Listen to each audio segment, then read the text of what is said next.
Komið þið sæl, ég með geggjaðan gest í þættinum í dag, Kristín. Viltu ekki bara segja okkur aðeins frá þér áður en við byrjum? Herðu, já, takk fyrir að fá mig í fyrsta lagi. Ég heiti Kristín Gunnars og sports performance coach. Svo ein á Íslandi ég best veit og ég starfa með íþróttamenn og hjálpa þeim að hámarka árangurinn sinni íþrótt óháð því hvaða sport það og lengja fyrir þeirra. Og sports performance coach sá einu á Íslandi, akkur ekki fleiri svoleiðis á Íslandi? Þetta er rosalega sérhæft eða ekki? Jú, ég fór til Bandaríkjanna og í grunninn þá ég með Strength and Conditioning Certification. Þannig að ég vinn sem slíkur Strength and Conditioning Coach og svo fór ég til Bandaríkjanna og tók master í Sport Injury Management sem að snýst það að koma í veg fyrir meiðsli hjá íþróttamönnum og hjálpa þeim að exekjúta í íþróttunni sinni með meiðsli án þess að þeir verði verri og síðan útrýma meiðslum. Ok, þetta hljómar geggjað fyrir svona gamla meiðslahrú eins og mig. En ég að byrja á svolítið svona nýju trendi og því miður þá ég vil ekki að fólk helst ekki sé undirbúið fyrir það. En mér langar að svona spurja í þínum augum, og þetta eitthvað sem ég ætla að byrja að spurja gestina mína, en bara þú farið að vera tilraunadýrið í fyrsta. Okay. Að því við erum nú í þannig tengdum þætti. Í þínum augum, hvað myndið þú segja að karlmennska væri? Já, ég var ekki búist við að fara þarna en ok. Bara rétt að snerta á þessu. Ok, karlmennska.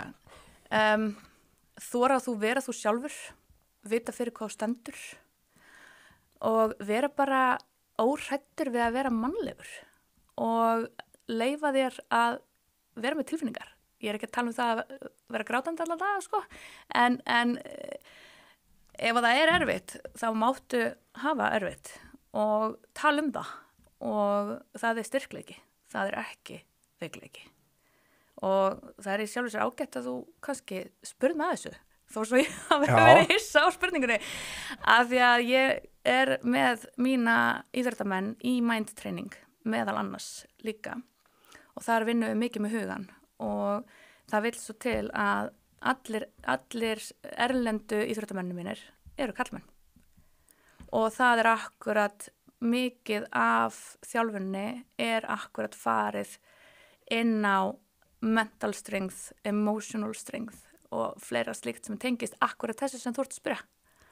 Ok, mér finnst það rauninni bara þá geggjað, við getum kannski aðeins opnað á þá umræðið mitt með hugana því það var hluti að því sem að þegar við hittumst fyrst og varst að segja frá þessu, áfannst mér þetta ótrúlega svona heillandi það sem þú varst að gera einmitt og mér finnst þetta svo geggjað vegna þess að ég veit til dæmis í mínu tilfelli, ég var nú engin svona, ég var þriðju deildar íþróttamaður svona sem mætti segja sko, ég var alltaf bara svona að leika mér.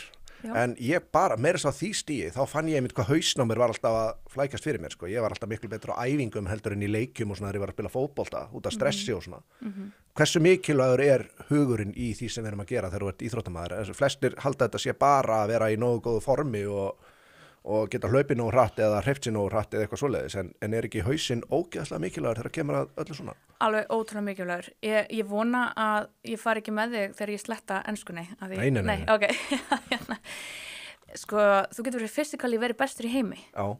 En þú kemst ekkert langt með það ef að hausinn ekki rétt stað. Þannig að ef að ég á að henda fram einhverju prósentu, þó svo það sé nú kannski einhverja rannsóknir á baku það, en með að við svona það sem ég að vinna með, þá hausinn 90%. Af því að þetta eins og það þegar ég var að hjálpa sterkasti manni heims Martins Lísis að setja heimsmet með að lyfta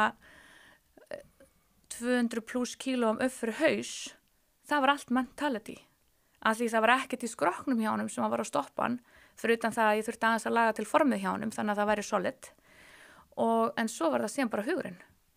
Og leið og þegar þetta náði aðeins að fínpúsan þegar koma tæknin hans, en svo tappin á hausinn á honum, 12 dögum seinna þá sett hann heimsmet.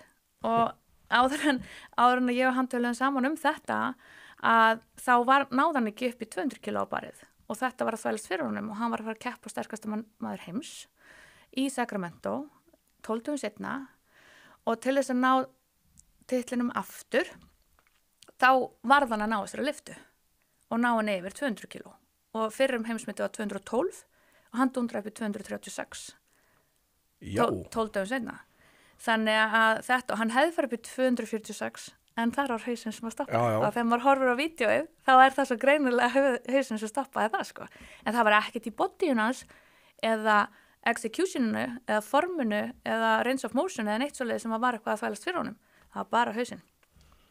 Mér finnst það nefnilega alveg ótrúlega heillandi fyrirbæri og þetta alltaf að verða, þetta eitthvað sem bara svona nýlegt, það ekki frekar svona komið fram hversu mikilvæg andlega hliðin í þessu öllu saman eða hvað?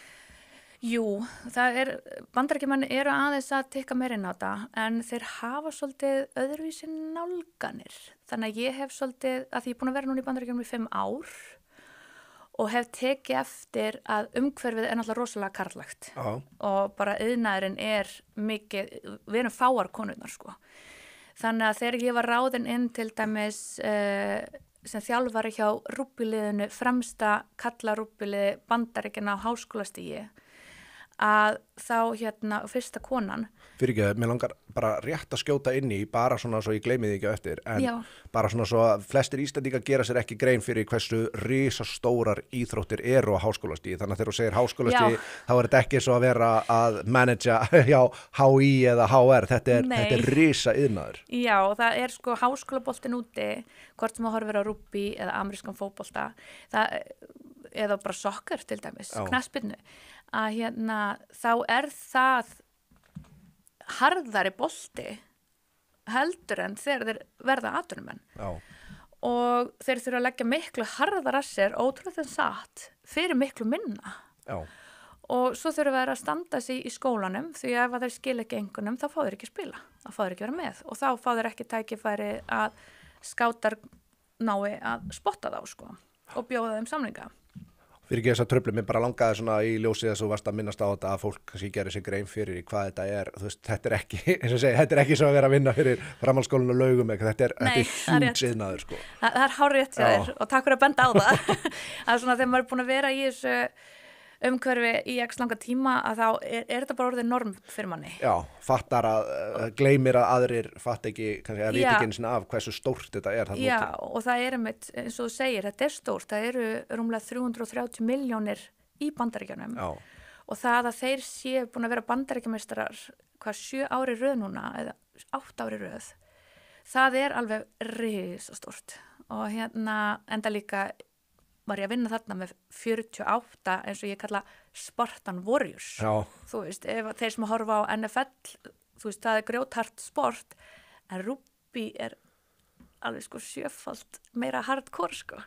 Það engin pads, það engin hjálmar og eins og bara, þú veist, á no contact æfingu hjá okkur, þá kannski, þú veist, eins og eitt skipti, þá lendum við bara í 2-földu kjálkabróti. Af því það bara fór á vort öxl í kjálka og það var bara 2-falt brot og beint í aðgerð og svo bara verið að borða gegnur röri í einhver tíma og svo bara back to play sko. En þú varst einmitt að segja að verandi kona og komin í þennan iðnað, hvernig var það fyrir þig? Það núti, það var geggjað. Já, það ekki? Það var geggjað, að því sko málið það að þeir vissu hvað ég hafa búin að vera að gera áður. Ég náttúrulega hjálpaði Elisabeth Marquez að setja heimsmeti í Góbí-eyðimörkin í Kína og það var í sjálfum sér bara eins og margir segja, ómannlegt afrek. Og til þess að fólk svona... Í hverju var það fyrir ekki? Þá hljóp hún sem sagt 409 kilometra í rauninni í einni atrinu á 97 klukkutímum og 11 mínútum. Og hún svaf í heildina 4 klukkutíma yfir þessa 97 klukkutíma og 11 mínútur. Hún laði sig kortur einu stað, 20 mínútur einu stað. Og þannig að það var bara svona stuttir lúrar inn á milli. Og hún var hlaupandi 30 stigi hita á daginn og frost á nóttunni og svo var hún með bakpokana með fötin sín og vatni sitt og allt þetta sem hún þurfti á að halda meðan hún var að hlaupa. Og svo var hún bara með garminúr á hendinni sem var leiðbendinni í gegnum meðvirkina. Og hún sá ekki aðra manneski á meðan hún var að hlaupa eftir fyrstu 3 tímana. Það voru bara 60 hlaupara sem var boðið að keppa sem voru búin að vinna stórmót, svona ultrarunmót viðsvegar heiminn. Þannig að hún var í sjálfu sér ein að hlaupa í 94 klukktíma. Þó svo hún hafi stoppað á einhverjum drykkjastöðum bara til þess að fá læknistjekk og svona. Hún lenti að fá ofkælingu, ofskynjanir og fleiri hlutir sem að hún bara lendi í sem að margir bara get ekki hugsa sér að fara í gegnum og til þess að segja í raun hvað þetta er stórt afrek, þetta er svo hlaup upp og afreist og niður, strax aftur og niður og einu svona enn og niður þannig að þetta er alveg en hún er óbúrslega auðmjúk og alveg dásamlegt að vinna með henni en þetta afrek var vissulega óhætt að segja að það hafi verið ómannlegt.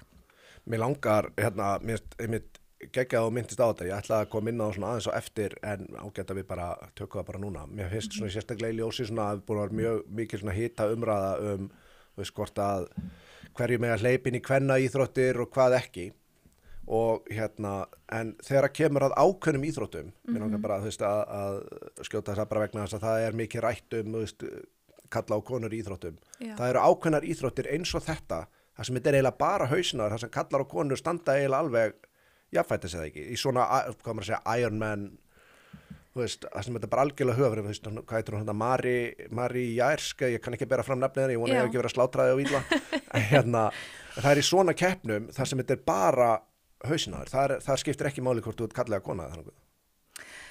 Ég myndi algjörlega segja það þú veist, að þegar kemur að þessu að þá er bara mentalityið nummer 1, 2, 3, 4 en ekki það, þetta er eins og það með Elisabetu, hún æfði með mér in person í 3 viku og svo fórum við í gegnum hugan líka, hún fór til Ítalíu og æfði hitanum þar og svo fór hún til Færeyja til þess að æfa í fjöllunum þar og þegar hún bað mig að þjálfa sig og hjálpa sér fyrir þetta þá setti ég 2 terms, ég sagði ég skal alveg hjálpa þér, að því sko við höfum bara tæpa 6 mánuði undirbúning til þess að setja heimsmet og rosalegt heimsmet hún bætti heimsmet 2 klukkutíma og 49 mínútur það er heils marathon þú veist, flestir bæta heimsmetum bara sekundi eða sekundu brotið eitthvað svoleiðis þannig að en þegar hún kemur til mín og þá segi við henni ég er með 2 skilyrði ég skal hjálpa þér ef þú ert tilbúin að verða við þessum 2 skilurum og hún segir já, hver eru þau? Og ég segi að þú gerir allt sem ég segir að gera. Og hún er náttúrulega rosalega ákveðin og hún er ótrúlega metnaðfull og hún segir að sjálfsögðu. Já. Og ég segi ok. Og hún segir hvað er hitt skilurðu? Ég vil þjálfa þig þannig að þú krassir ekki eftir að þú setur heimsmetið. Og það eru þetta mjög heillandi sko. Og hún segir að sjálfsögðu já strax og þá segir ég, bíddu. Það er aðeins meira að segja. Það þýðir að þjálfunin fyrir hlaupið verið 4 sem erfiðari. Já. Af því að það er eitt að setja heimsmetið. Það hefði verið 100% eðlilegt að hún hefði bara krassað eftir það. Og illa, líkamlega. En hún gerði það ekki og það er í sjálfu sér meira afrek heldur en heimsmetið sjálft. Hún var komin til mín á æfingu eftir hún kom heim að utan, 4 dögum eftir hún kom heim, þá var hún með mér í leikasrættasalnum, auðvitað ekki full force, nei. En hún hefði verið fyrr á ferð, hún hefði komið fyrr til minn, en hún var bara svo upptekinn upp á Bessastöðum og sinna fjölmiðla viðtölum og svoleiðis, þannig að hún var í eftirkeppnisferli hjá mér líka, og svo hefur hún verið líka í þjálfun hjá mér á meðan að hún er ólétt og eftir barnsburð og annað. Þannig að og hún gerði allt eins og stafrabók og það kom alveg fyrir að hún lá í gólfinu í ræktinni og hún horfði inn í sálina mína. Kristín, hvað ertu að gera mér? Ertu viss þetta? Og þá horfði ég á hana tilbaka beint inn í sálina hennar og sagði já, þú ætlar að setja heimsmet og þú ætlar að gera það með stæl. Og svo rétti henni hendina og tók hann upp á gólfinu og hún kláraði æfinguna. Og hún setti heimsmet, krassaði ekki. Þannig að hún er, eins og heyrir, ég er óbúslega stolt af henni. Já. Bara að því þetta er ekki fyrir alla að geta gert, það sem að hún gerði. Þetta er alveg óbúslega uník. Og hvað þig varðar, þá hlýtur þetta að vera náttúrulega, sko, þú hlýtur að þurfa að vera komin sjálfa á þann stað að þú sért sko svo vissum að þú vitir hvað þú ert að gera, að þú sért tilbúin í rauninni að leggja aðra mannesku að veði í rauninni, ekki satt? Jú, í sjálfur eins og þarna, að þá er náttúrulega, þegar hún kemur til mín, þá er hún að fara í verkefni, hún er búin að ákveða, ég ætla að gera þetta. Já. og þá er alveg ótrúlega mikilvægt að þú hafir eitthvað með þér sem þú treystir og viðkomandi veit hvað hann er að gera og þetta er eins og þarna var moment sem hún horfði á mig og hún bara þetta er styrlun, þú veist en svo þegar hún fór til dæmis til Færeyja og hún var að nota það sem að þá skildi hún nú skil ég okkur Kristín lætur mig í gegnum þetta helviti og þetta helviti, skilurðu þá skildi hún, þetta var bara allt í hennu ekkert mál, þú veist þannig að og þá opnuðust nýjar vittir innra með henni og trúin og trausti enn meira þannig að þegar hún kom tilbaka þá bara ready að klára skilurðu, þú veist Mér finnst það einmitt svo magna vegna sérstaklega að bæða tala að þú varst búin að segja henni að hún trúði hún gæti þetta og eins meðan þetta er ekki Marius sem sterkasti maður heims Nei, Martins Lýsis Já, ég var rugglan saman með Marius Pólska Já, en hann er svo sannarlega líka mjög öflugur það er einmitt þetta og segir að trúa að þú getur þetta ég veit til þeim sem dæmi að það eru svo margir sem að stoppa þú veist, við tökum svona stráka dæmi í þessu, backpressan ná 100 Já. Það er rosalega andleg bremsa fyrir svo marga því að ég veit um eitt sem við gerðum einu sinni, hann gat ekki lyft 100 en hann gat lyft 90 kíló 10 sinni Já. Að við sögðum honum einhvern tímann að hann væri með 95 og hann lyftaði svo ekkert var Akkurat Mér finnst þetta ótrúlegt hvað hugurinn er Það er nefnilega alveg ótrúlega merkilegt og að því að þú varst að tala um kallmennsku á þann þá er eitthvað svona fast svona samfélagsímynd að backpressan sé eitthvað svona measurement kallmennsku og hversu sterkur þú ert Jú. Veistu það þegar þú horfir á sterkustu menn veraldar sem að walk this planet það er eiginlega aldrei testa backpressu Nei, það er nefnilega alveg merkilegt með það Að því að þú getur verið kannski ekkert spesi backpressu en þú getur dettað eða beitt einhverja sturlaða tölur þú veist þannig að, og svo náttúrulega backpressan alveg góð áskrift á meiðsli jú. Og leiðindi og ef að það er eitthvað í gangi fyrir að þá verður backpressan erfið og þetta getur til dæmis haft andleg áhrif á marga kallmenn sem eru ekki meðvitaðir akkurat þessa hluti sem við erum að ræða núna þetta er engin mælasteka á hversu mikil kallmaður þú ert Nei, alls ekki bara því að einmitt eins og varst að segja þetta er notað sem svo mikil mælasteka bara sem dæmi þegar Expendables kom til Ísland þá var haldin svona power sýningar svo að kalla þá fékkstu ókeypis inn og það var bekkur fyrir utan þá gast ekki 100 í bekk þá fékkstu ókeypis inn Já, ég man eftir þessu, svo kom einhver og tók 4 og þá fekk hann 4 miða Ég var þarna Já, var það? Þetta var Það var utan Laugarásbíó Já, mér fannst það geggja koncept og svona skemmtilegt að gera eitthvað svona þetta átt að vera þetta var alltaf testast og hún sprengja þessi mynd Já og en mér fannst þetta einmitt svo skemmtilegt að þess að kom ég inn á backpressuna, en svo er þetta líka bara í öllum íþróttum, en þú talar einmitt að hjálpinni svo myndi ekki krassa eftir á. Já. Þetta er tiltölulega nýlegt þing, er það ekki svona langt að fólk sé fara að hugsa út í langtíma heilsuna sína, því að ég veit dæmi eins og ég er ekki frækt dæmi Carl Lewis Olympíu, hann var bara valla göngufær eftir íþróttaferilin sinn í langan tíma. Já. Og ég veit marga MMA og old school gæjana sem æfðu bara þannig að líkaminn á þeim er bara ónýtur og þetta er ekki það sem að nýjir gæjar að gera. Nei. Hvað hefur breyst í svona þjálfun svona að þínu mati þegar kemur að þessu? Er fólk farið að hugsa meira langtíma heilsuna? Erlendis, já, og sérstaklega atvinnumenn og það er einmitt með atvinnumenn og konur. Ég segi atvinnumenn, þá meina ég konur líka. Akkurat. Að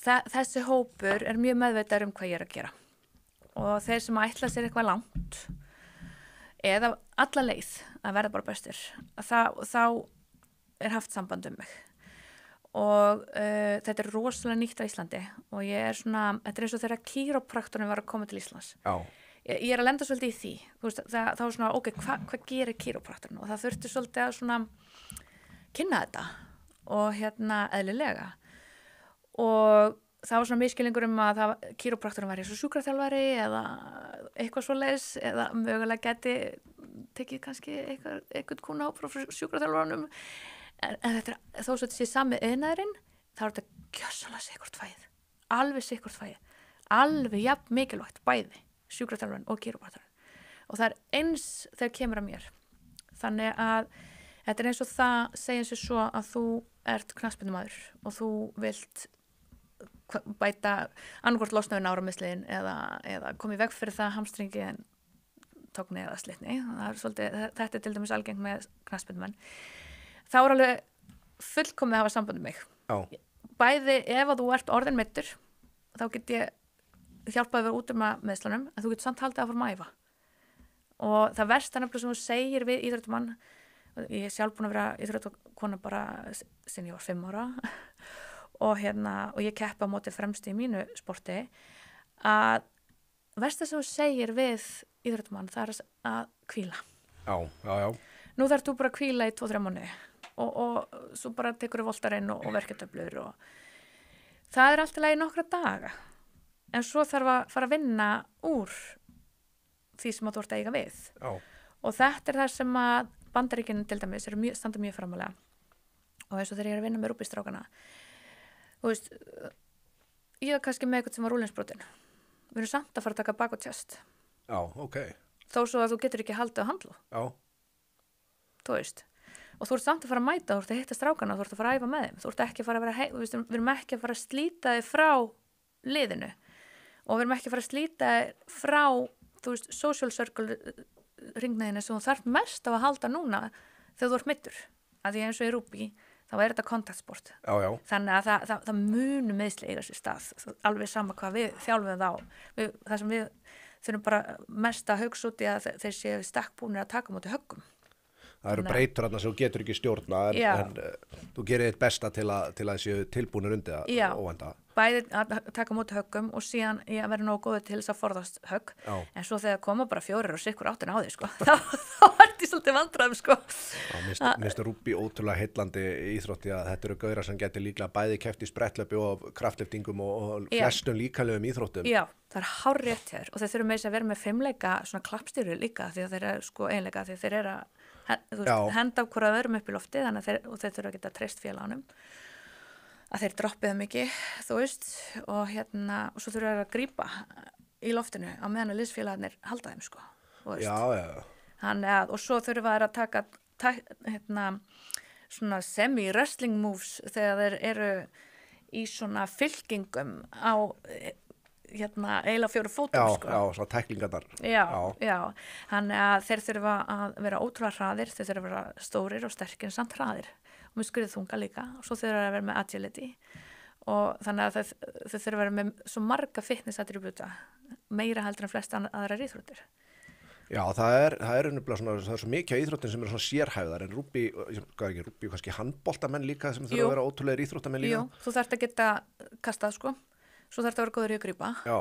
Þannig að það er hárréttur. Tala ekki með eitthvað svo Alexander Pettersson eða eitthvað sem er svo líka Guðmundur Valur sem eru svo hlaupandi allan völlin og eitthvað svo leiðist þú þarft að vera ótrúlega miklu meiri íþróttamaður heldur allir flestir körfuboltamenn. Já.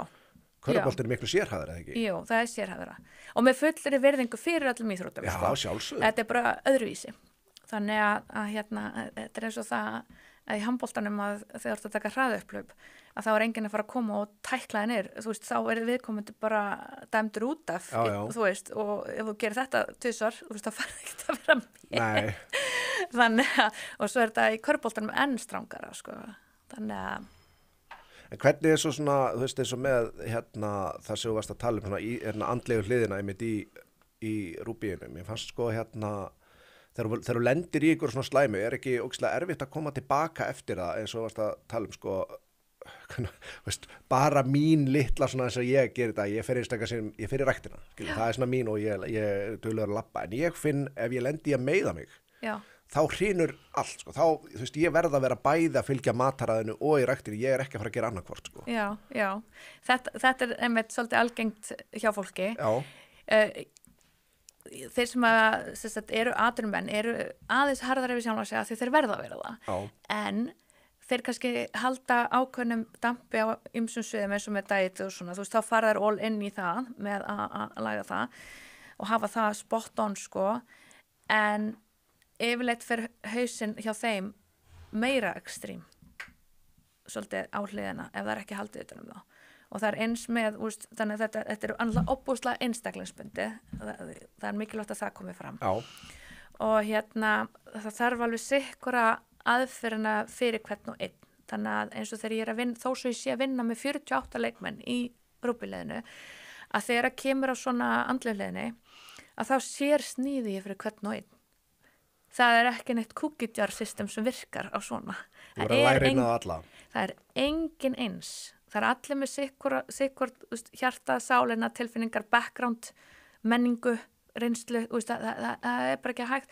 Þó sem ég að þetta er eins og ég var með tvíburabræður í liðinu og þeir eru búin að alast upp saman og þeir eru saman í skóla og þeir eru saman, spila saman, en þeir eru sikkur einstaklingurinn.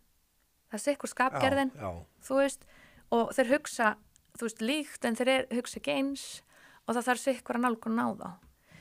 Og þetta er náttúrulega, getur oft verið snúið, en þegar maður er búin að vera í þessu umhverfi og það er búin að mynda traust, að þá er þetta miklu auðveldara. Og það er eins og þetta var ásvöldlega áhugavert og mér þykir svo vænt þessa rúbístráka. Þeir gáfu mér nicknameið Coach K. Já. Þaðan kom það, sko. Að því þetta var fyrst skipti sem að kona inn í weightroominu með þeim. Og svo er þetta í Suðrinu og en alltaf með leikmenn frá South Africa, Englandi, Ástralíu, Mexíkó, þetta er mjög alþjóðlegt umhverfi. Life University skátar leikmenn bara from across the world og þess vegna eru þeir bestir. En svo þarf að láta að vinna saman og þarna er menningamunur og þarna er backgroundmunur og það er alls konar. Og en hins vegar eins og þarna að þá er alltaf gert rosalega mikið upp úr virðingu, respekt. Og þarna kem ég inn og þeir vita hvað ég var búin að gera áður. Ég er líka náttúrulega búin að vinna með Hafþór Björnsson og þeir vissu af þeirri vinnu, bæði með meiðslin hans og andlita hans og hugan líka.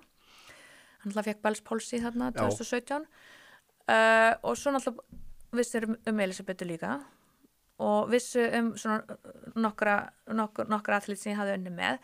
Þannig að þeir voru opbóðslega spenntir að fá mig inn þó svo að það væri ógislega öðruvísi að það væri kona. Og fyrstu vikuna þá voru þeir einmitt að reyna, það var alltaf Miss Gunnarsdóttir og náttúrulega fyrir þá að segja Gunnarsdóttir er mjög erfitt, sko. Og Gunnar's daughter, já, Miss Gunnarsdóttir og ég sagði bara við að strákar bara kallaði mig Kristínu og fyrstu vikunar þá var það orðið Coach Kristín og síðan bara í vikunni þar á eftir að þá voru þeir svona búin að átta sig á því að því ég tók svolítið í gegn hana fyrstu vikuna og þeir vissi að ég var komin hann til að hjálpa þeim, þeir voru búin að finna það og ok, this lady means business og hún ætlar að hjálpa okkur að vera betri, líkamlega, andlega og líka emotionally, af því að þetta skilur sér allt á vellinu. Já, það gerir þannig bara. Þetta helst allt í hendur. Þannig að í viku 2 að þá fékk ég Coach K og þetta þótti mig bara og þykir enn og mun alltaf þykja óbúslega væntum. Heldur að hafa verið erfiðara fyrir þig eða auðveldara fyrir þig eða bara nákvæmlega, ég get ekki myndar að hafa verið nákvæmlega eins að koma að inn að því að varst kvenmaður inn í svona karlaða menningu? Hvað meinar þú nákvæmlega? Bara svona, varstu vörfið eða veistu með einhverja sem vinna svipað þú sem eru kannski fyrir einhverju kvennfyrirlitningu, var eitthvað, varstu fyrir einhverju svoleiðis bara svona?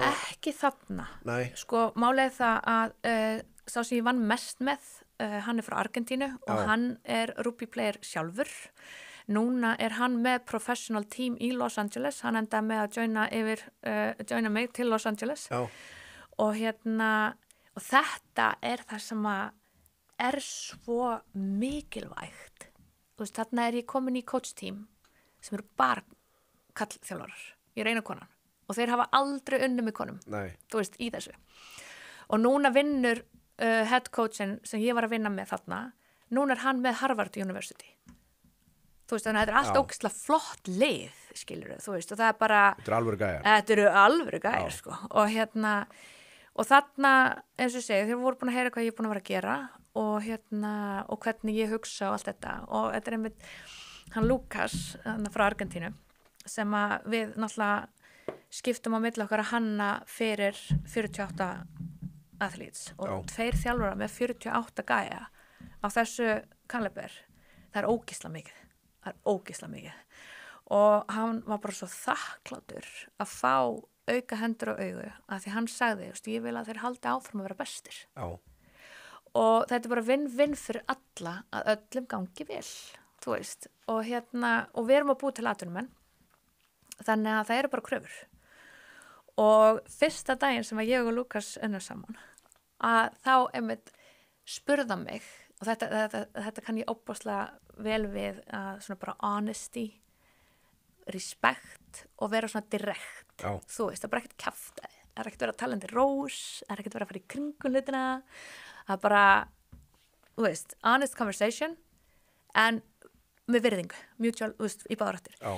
Og og við erum með sikkvort bakgrunnin og og hann spurði mig akkurat svona, þú veist, og hann búin að vera að vinna með liðið náttúrulega lengur en ég og þannig er ég ný og ég sagði bara við hann, herði, ég ætla bara að vera ógeðslega hreinskilin við þig svo við séum ekki að so we're not wasting any time og hann sagði já, við sannlega að gera það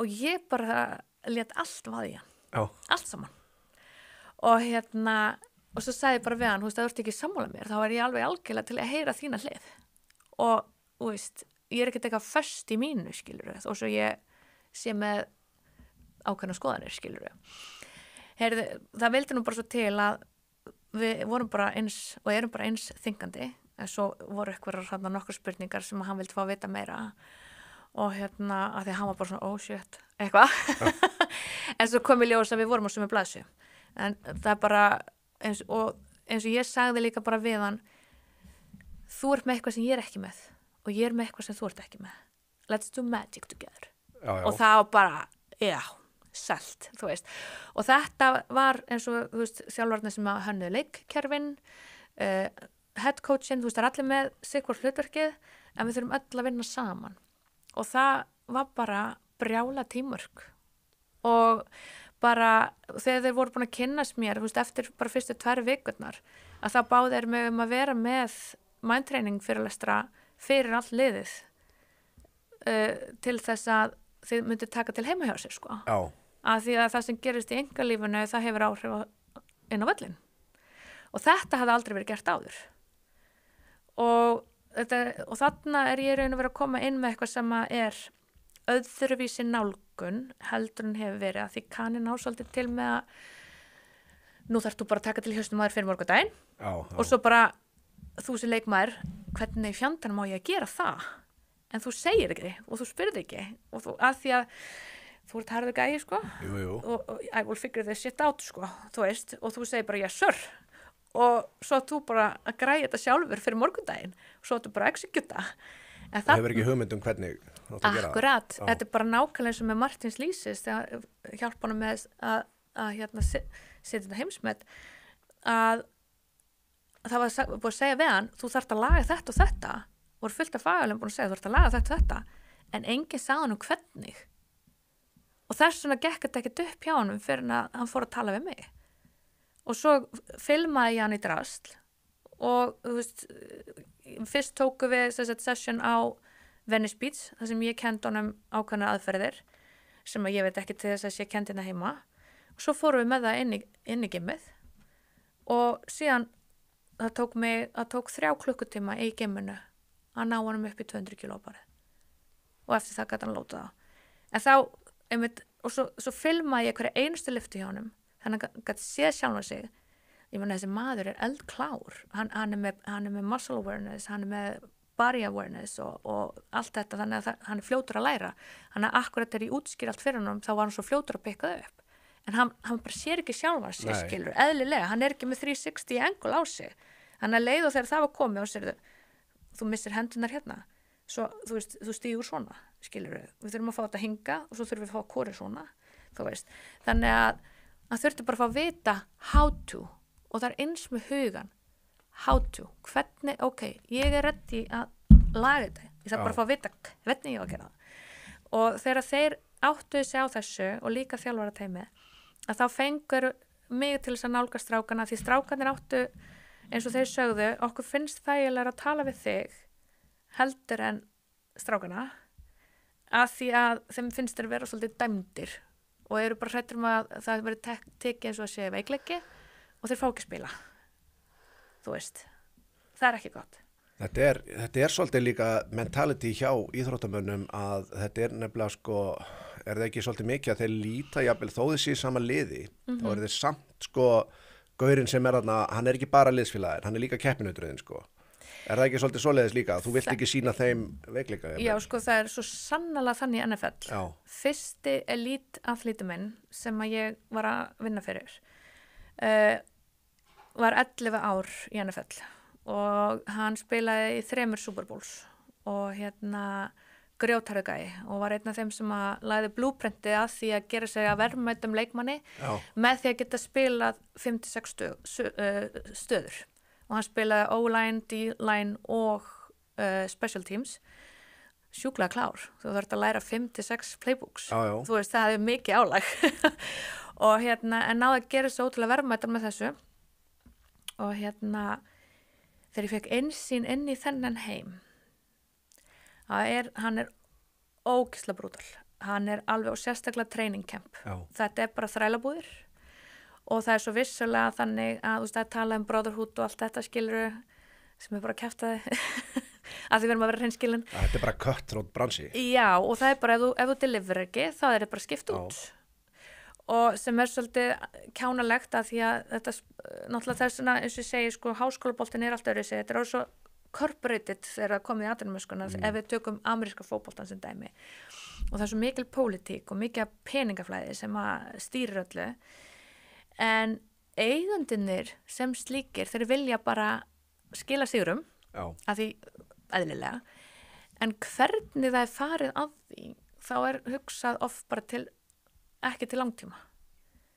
Þannig að því ef þú nærð og þess vegna gengur yfirleitt misvel, að því að alltaf þú ert að fá nýja leikmennin, að þá þarf að byggja þá upp, þannig að þetta geti spilað saman, sko. En ef í staðin fyrir að reyna að vinna bara með þá sem þú ert með og það kemst enginn í NFL nema að sé worthy, sko, þú veist. Það er ekki miskun þar. Nei, það er ekkert sympathy draw. Nei, og þetta er eins og með Tom Brady, hann er gott dæmi hvernig hann nær að láta liði vinna saman. Ég meina, hann fór frá Patriots yfir í lið sem var bara ekki að ganga vel og hann leiddi þá til sigurs. Og þetta er einmitt það sem að skipti máli. Og þetta er svolítið erfitt í ameríska fótboltanum að því að þeir eru að keppa móti hver öðrum að því segjum svo að þú ert starter og ég er backup og þú meiðist, þá fæ ég fokkin tækifæri, skilur þú veist, það á ekki að hlakki mér að þú meiðist, skilur eða færð career ending injury, þú veist, þannig að þetta er svolítið Messi svona uppsetning á þessu. Já, hann er beint, ég meina það gerðist fyrir Tom Brady, ég meina hann var valinn bara í síðustu umferðinni eða eitthvað svoleiðis og var bara, var ekki svoleiðis og var bara algjör varamaður þegar hann byrjaði. Já. Svo meiðist byrjunarmaðurinn og allt í henni fær hann tækifærð og hann bara var ekki aftur snúið. Já, og hann er reyndar alveg svona, hann er the GOAT, eins og maður getur, who is the greatest of all times. Geitin. Já, akkurat, og hefur svo sannlega unnið fyrir því viðnefni, sko, en það er bara rosa fáir sem að ná þessu. Já. Og svo er líka þannig að eins og þetta að ef ég hefði byrjað að vinna með þennan NFL-mann fyrr að þá hefði verið hægt að koma í veg fyrir svo miklu fleiri meiðsli sem hann varð fyrir. En hann náði nú samt að spila 11 ári í deildinni sem er alveg óvenjulangt. Yfirleitt er það 23 season og svo er það bara búið, sko, af því þeir eru bara meiddir. Og meiðast það illa og yfirleitt bara eldast það illa að þeir eru bara komnir í göngugrinda með staf allt og snemma. Af því það er ekkert verið að hugsa þetta sem við erum að ræða núna, sko. Þú veist, af því þetta er svo mikil peningamaskina. Já.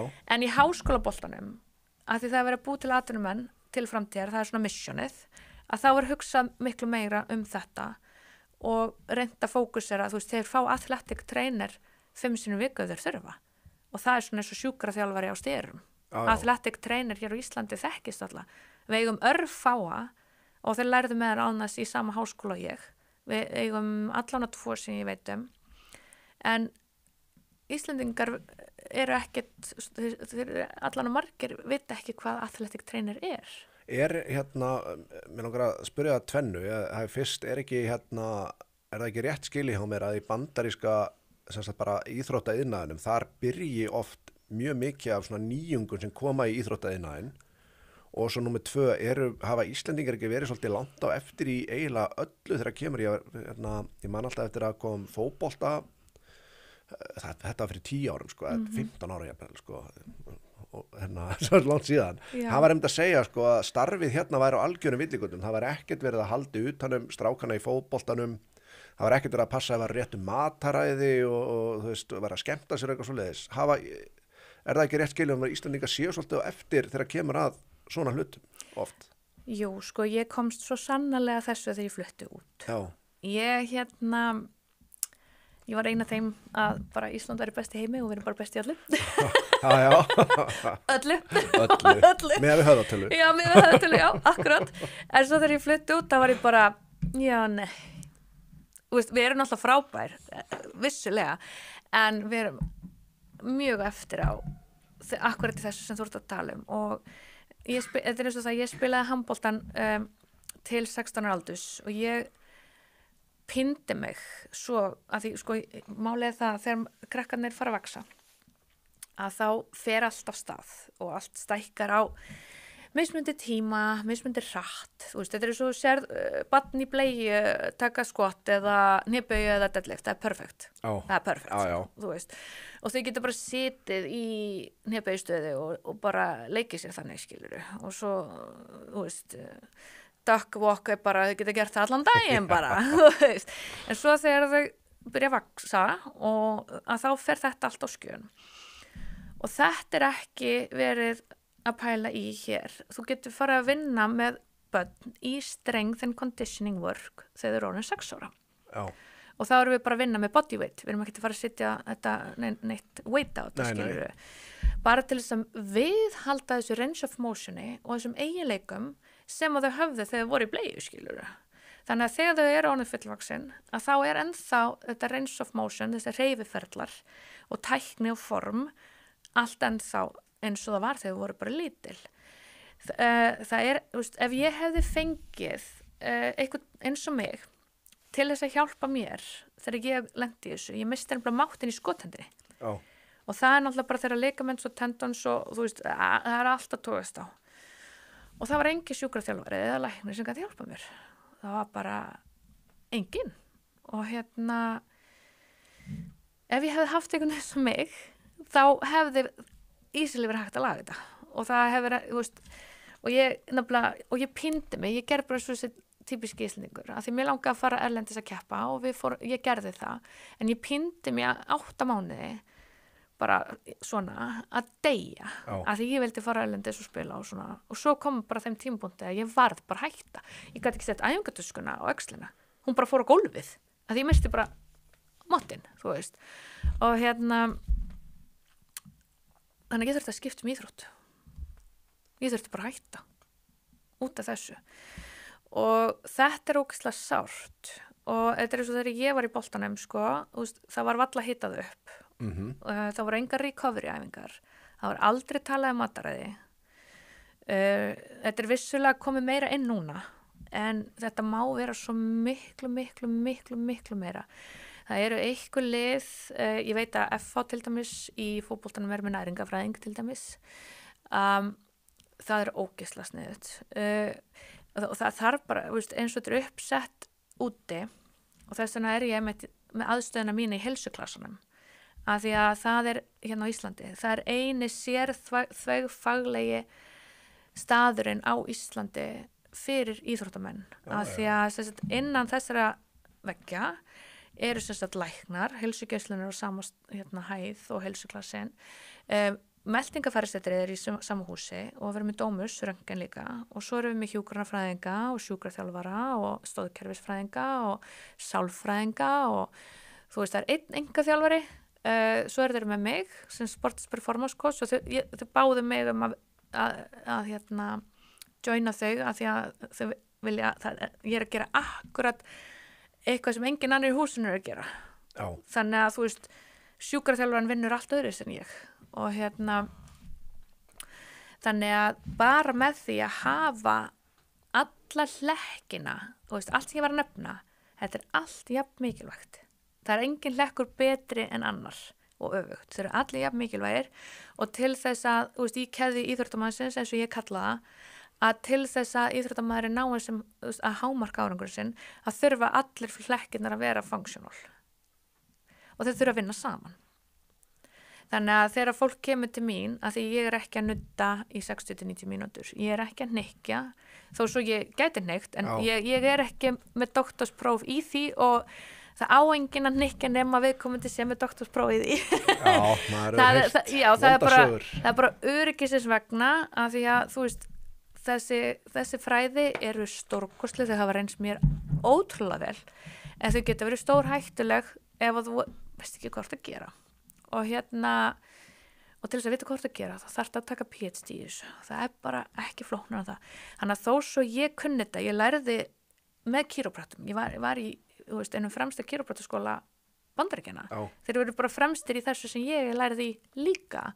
Þannig að sumi doktorarnir sem voru að kenna mér voru kýrópraktorar líka, en ég samt ekki að hnykkja, þó svo ég kunni það. Af því ég ekki doktor í þessu. Ég sérfræðingur í öðru. Þannig að þá vinn ég þetta saman og sendi mitt fólk ef það þörf að hnykki. Ég get náttúrulega séð það strax í greiningavinnunni. Og þá tala bara ég og kýrón saman. Og þetta eins og það að ég var með eitt sem var undirbúið sig fyrir NFL tryout. Og hann hálfur Íslendingur og hálfur kanni. Og og þá var það þannig að við þurftum að vinna með mjög baki á honum. Og ég sagði, ég undirbúin fyrir þetta. Hann þarf að geta gert þetta og þetta og þetta í NFL-træðinu. Hvað má ég láta hann beygja mikið og hvað má ég láta hann detta mikið? Og þá þarf ég að vinna með kýró sem að veit þessa hluti, þú veist, hvernig að vinna með, að því að við erum að fara að gera alltaf þessa hluti, við erum ekki að fara að pása, við erum bara að fara að vinna þetta saman. Þannig að, og þá segir kýrónum mig, á meðan við erum að vinna með hann, þá ekki láta hann fara að taka meira en 80 kíló í þessu, og þú veist, og svo vil ég fá að vita hvernig hann, þú veist, svo kemur hann til mín eftir æfingu og þá sé ég hvernig hann hvernig hann þróst, við tölum saman. Og það er eins með nuddarann. Og þetta eru fagaðilega sem ég hef verið hjá sjálf og ég tristi og veit hvernig þeir vinna, þú veist. Þannig að ef þú værir íþróttamaður hjá mér, hvort sem að veri körfuboltamaður eða knattspyrna, hvernig sem veri, þá veri þetta tímið í kringu þig. Og það þarf ekki að endur segja það sem í gangi hér 10 sinnum og svo allir að vinna í sig ykkur hotninu, svo ykkur ósamála, ykkur mögulega með ekokomplexus, mögulega, þú veist, og finnst það eitthvað að vera stígun og sitt, sko. En þarna þá bara unnið saman sem teimi og svona vinn ég þetta hér á Íslandi af því að þetta hvernig við gerum þetta úti. Bara upp á hámarka árangur íþróttamannsins. Maður veit náttúrulega fólk sem hefur bæði hvort sem það íþróttamenn eða aðrir og þurft að díla við eitthvað svona langvarandi meiðsli eða eitthvað að eitt af best þreytandi sem það gerir það að fara til nýrra aðila og það þarf alltaf að byrja allt prósessu það viðbjóður. Ég kannast við það sjálf af því ég hef lent í meiðslum og það ástæðan fyrir ég fór og lærði sko, það bara til að laga mig sjálf, allir sjúkraþjálfarar og læknar voru búin að gefast upp á mér heima sko. Bara sorry, það ekkert hægt að gera fyrir þig. Sem var ekki rétt. Nei, mér langar, sko, þetta örugglega eitthvað sem fer í trailer, þó svo ég segi sjálf frá, en svona út frá áhuga manninum á Íslandi og þá bara, til dæmis kannski bara strákar eða stelpur, skiptir engu máli, sem til dæmis að byrja að lyfta. Hversu mikilvægt að hugsa langtíma heilsuna á líkamannum í því að, sko, ég get sagt þér sjálf á mig, ég á þann vafasama heiður að Jón Bóndi Gunnarsson, engaþjálfari, sagði að ég var með ljótasta backpressustíl sem hann hefði séð og eru örugglega ástæða fyrir því að ég sjálfur, slæmur í öxlunum og ég veit að, þú veist, ég veit valla aðila sem búin að vera lyfta í einhver tíma sem kvartar ekki yfir annarkvort baki eða öxlum. Að horfa á, til dæmis unga stráka að lyfta í dag bara þegar þú ert í ræktinni, hversu mikið svíður að þig þegar þú ert að hugsa 20 ár fram í tíman? Skulle þú spyrja þessu? Já. Það er ofta alveg óbúslega erfitt. Er það ekki? Það er það sko af því að svo er það að maður getur ekki borið ábyrgð á öllum. Nei. Og stundum vill fólk bara ekkert heyra heldur. Þannig að ég yfirleitt ekkert að tjá mig nema að ég sé spurð álits. En ég held að hafi komið tvisvar kannski fyrir að ég hafi bent á eitthvað bara að því að, þú veist, ef að við komum til að halda áfram þá hefði verið bara sjúkrabíl eftir 5 mínútur, eftir 5 mínútur, sko. Séðu til netta bara. Já, bara, þú veist, og það var tekið mjög vel í það í bæðiskiptin, bara 1000 takkir. og og þetta eins og það margt og meiri sér sko, við erum öll mannleg og ég hef alveg lent í því, þetta var nú reyndar áður en að ég flutti út 2019 að þá var ég að gera æfingu þar sem að ég sem sagt ligg á gólfinu og svo ég að pressa smiðvel með löppunum. Já. Og þetta er alveg grjótuð æfing sko og ég í 7 settum hana og og svo í pásunni að þá held ég sem sagt stönginu uppi þannig að það í raun og veru engin pása. Já. Þú veist, það bara isometric hold. Og svo kemur allt inn eitthvað voðalega vinalur og beygir sig niður á gólfið til mín og segir, elsku hjarta mitt, ekki læsa njánum. Það var þetta Kári Stefánsson. Já. Já, hárrétt hjá honum, þú veist. Þarna var ég bara orðin þreytt. Já. Og ég var í síðustu isometric holdinu og ég bara tilti í, skilurðu. Og sérstaklega þegar kemur á konum, þá þurfum við að vera ekstra varkarar þegar kemur hann hjá honum. Og ég svo þakklátt fyrir Kára að hann hafi skipt sér að þessu. Já, já. Þú veist, og en sumur hefðu bara, hvað í anskotanum ert að gera?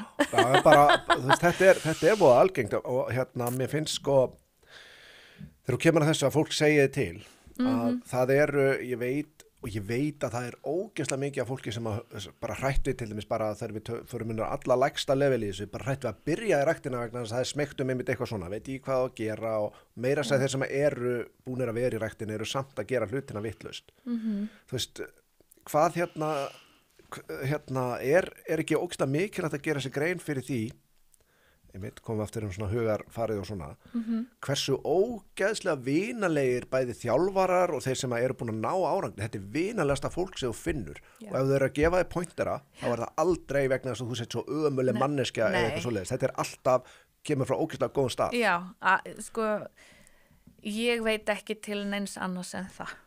Allir sem veist, ég var strength and conditioning coach niður í Laugum áður en að ég flutt út.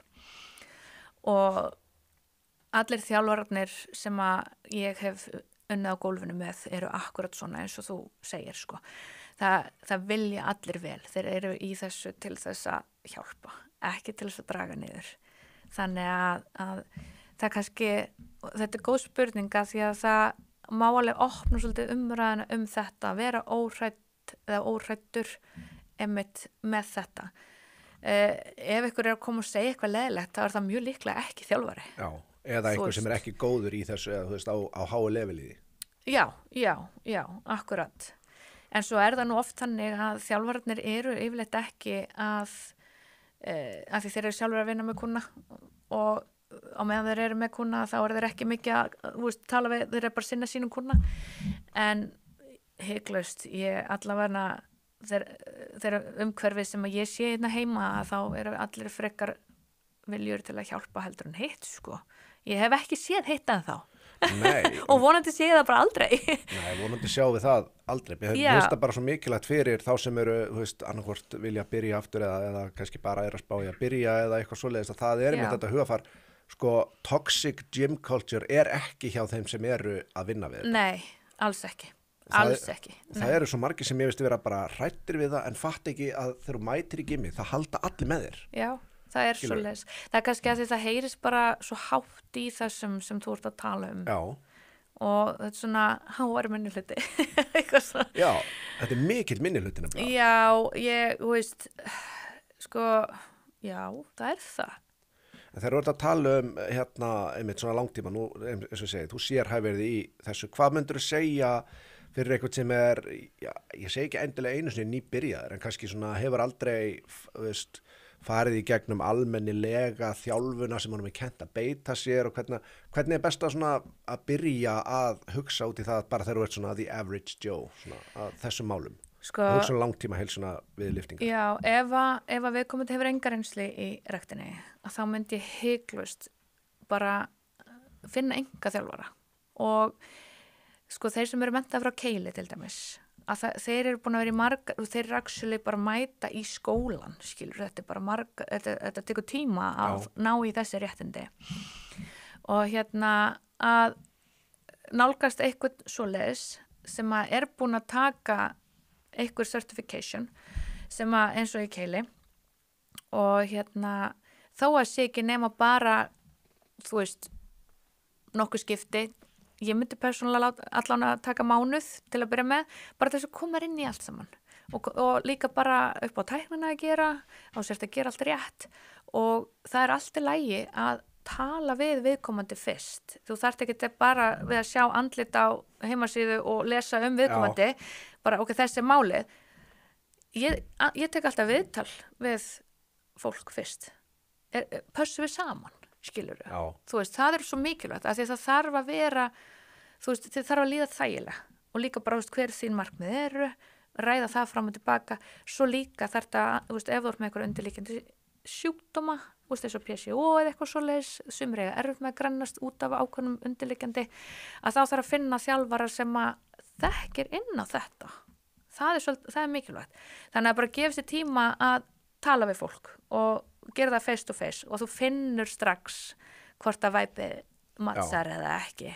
Það skiptir vantalega ógeðslega miklu máli bara upp á að hlakka til að mæti ræktina og svoleiðis. Já, það gerir það sko, það gerir það.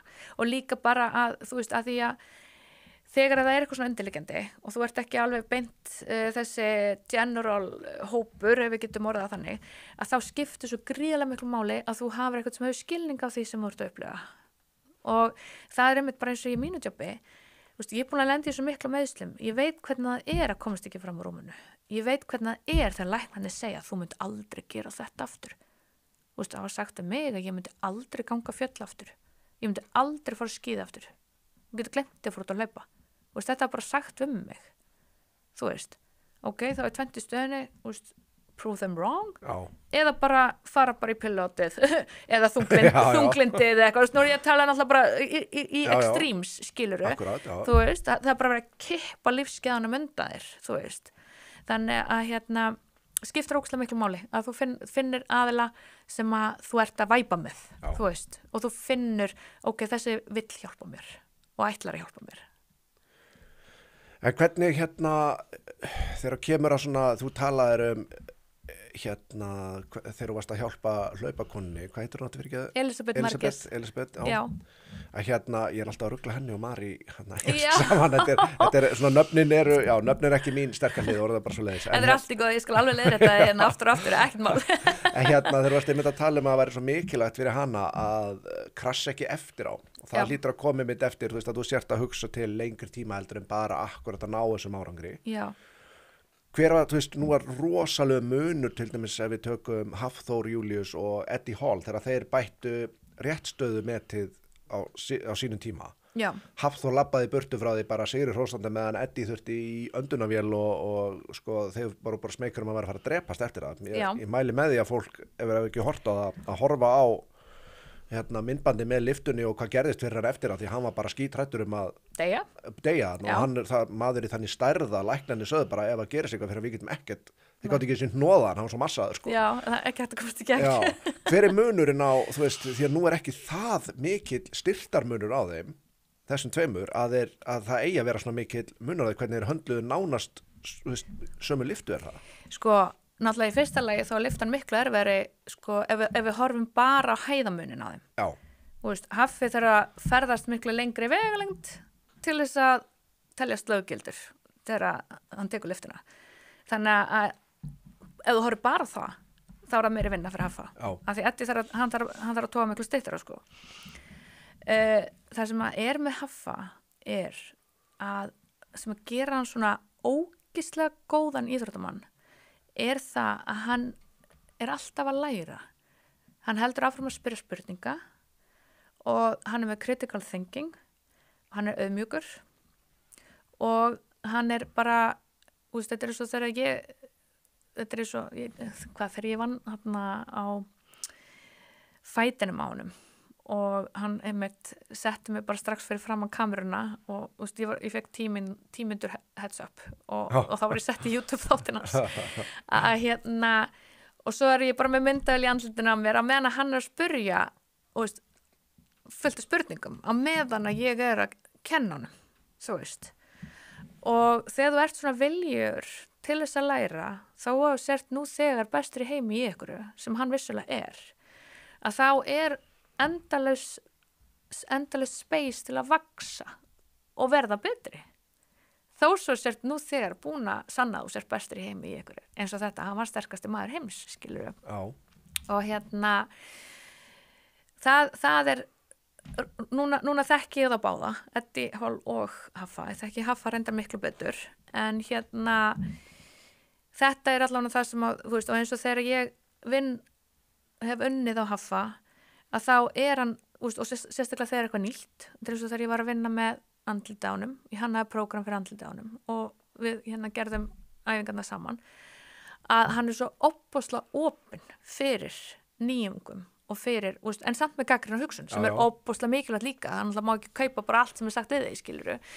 Það vandur með röngu fólki. Já, og þú veist, og svo eins og ég segi að hann náttúrulega með þetta sína reynslu og sitt awareness og sína þekkingu líka, þannig að en tilbúin fyrir allt nýtt sem hann getur hjálpað honum. Þannig að hann hlustar, hann gerir það og hann spyr spurninga og þess vegna hann svona ógeðslega góður í því sem hann tekur sér fyrir hendur. Þetta bara eins og þegar hann fór yfir í boxið. Já, ég ætlaði akkurat að minnast að þar þurfti hann að læra algjörlega nýja íþrótt og beita öllu líkamannum á nýjan hátt, þannig að þú verður að vera auðmjúkur og ætlar að fara þarna yfir. Já, en þetta eins og ég sagði samt við hann eftir réttstöðulyftina, þú ert að fara að gefa þetta í róttök. Og þetta var 2 árum fyrir bardaga og hann gaf hann róttök. Ég man eftir þessum bardaga, ég myndi að horfa á hvað það voru öðruvísi, sko. Já, hann allavega Haffi tóku sér alvarlega og hann gerði þetta eins vel og hann gat meða við tímaramann sem hann hafði og hvernig hann valdi, þú veist, þjálfarana sína og allt þetta, hvernig hann vann þetta og ég mitt hitti þjálfarana frá Skotlandi og hann einmitt var algjört gull sá gæi og það var alveg, þannig að eins og ég segi, allt sem hann setti inn í sitt plan var ótrúlega klókt, sko. Þannig að það lítur að vera erfitt fyrir mann með svona, þú veist, náttúrulega þú þarft að vera auðmjúkur en á sama tíma þarft að vera með ákveðið ego að þú ætlar að komast á svona level, sko. Já. Þú þarft að trúa þig og sért maðurinn á vissan hátt, þá lítur að vera erfitt fyrir, sko, ég man að ég horfði á barda með þeim Hafþóri á móti á gaur sem man ekki hvort það var fyrirhandi meistari eða þú veist, hafði barist titil bara léttungaugt að boxara heimsmæli hverða. Hann talaði með rosalega vel Hafþór eftir bardaðan, bara hann var miklu, hann bjóst bara við einhverju risa sem hann að fara að taka heimmeikara hægri vinstri, sko, en það var ekki það sem hann fekk. Nei, hann þetta eins og með tæknaadriðin og svoleiðis, ég meina, þú veist, það hefði bara verið nóg fyrir Haffa að setja stóna á þessa gæi, skilja, það hefði ekki komist neitt með það, en hann gerði það sem hann þurfti til þess að fá sem mest út úr þessu og líka það eins og ég sagði við Bjössa pappans á tímabili, það var þetta var náttúrulega during COVID, sko, að ég sagði að hann þurfti að komast til Englands og fá æfingafélagar sem að vilja berja hann. Sem vilja bara berja hann, þú veist, það er best. Hoppar hann til já, til að undirbúa hann fyrir þetta og hann gerði það og þannig að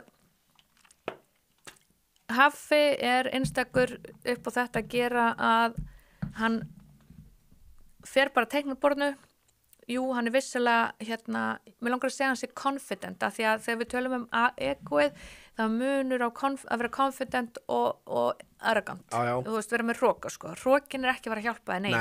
Nei, alls ekki. En þú þarft samt að vera sjálfsöruggur í þínu og vera sér meðvitaður veikleikana þína. Ég þarf að laga þetta og ég þarf að laga þetta og fá þá bestu sem þú getur fengið með þér í það að laga það. Þannig að og hann svolítið þar. Og eins og núna þá sett hann unofficial nýtt heimsmet, bara hvað það miðvikudagur, var það mándaginn eða var það helgina, ég má það ekki. Já, það sem hann var að kasta kegg yfir bar. Já, það var nú alltaf sérgreinin hans svona. Hann hefur bara alltaf verið ógeðslega góður í því, sko, og en ég var á sterkasta maður heims núna á Myrtle Beach, 4. árið sem ég á þeirri keppni. Og þar voru sett heimsmet, bæði af núverandi sterkasta maður heims og Mitchell Hooper líka, sem fyrrum sterkasta maður heims. Svo kemur Haffi bara eitthvað fyrir utan gimmið á sig bara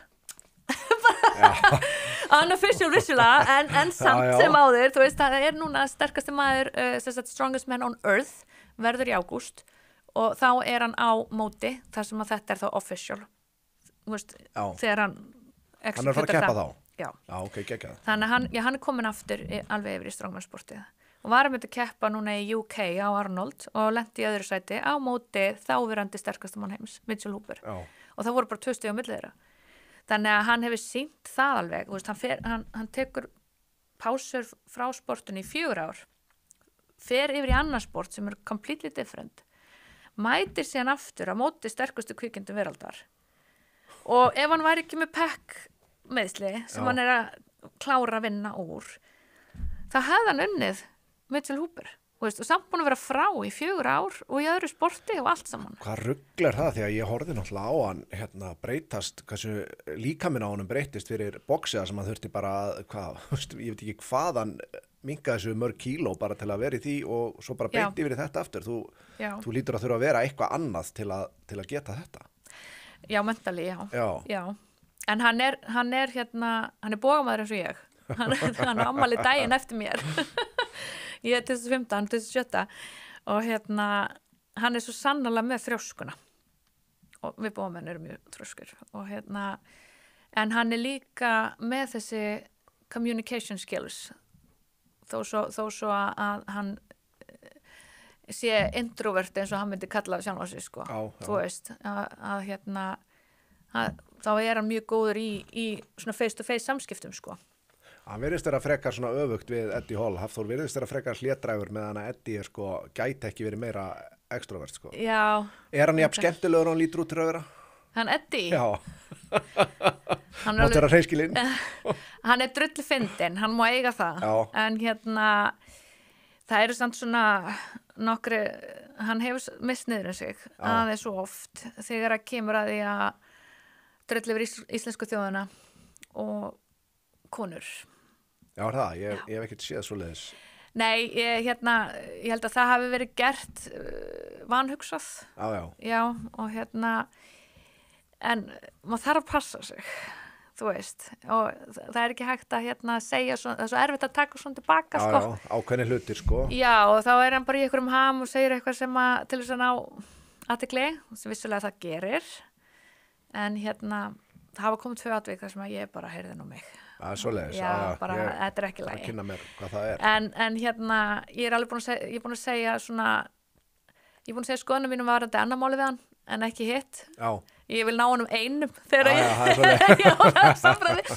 En við eigum sameiginlega vini, sem sagt Nick Best er mikill vinn minn og þeir eru þarna Brian Shaw, Nick Best, hann og einn annar sem eru með svona þátt saman. Þekkirðu Brian Shaw eitthvað? Ekki persónulega, en við erum málkunnug.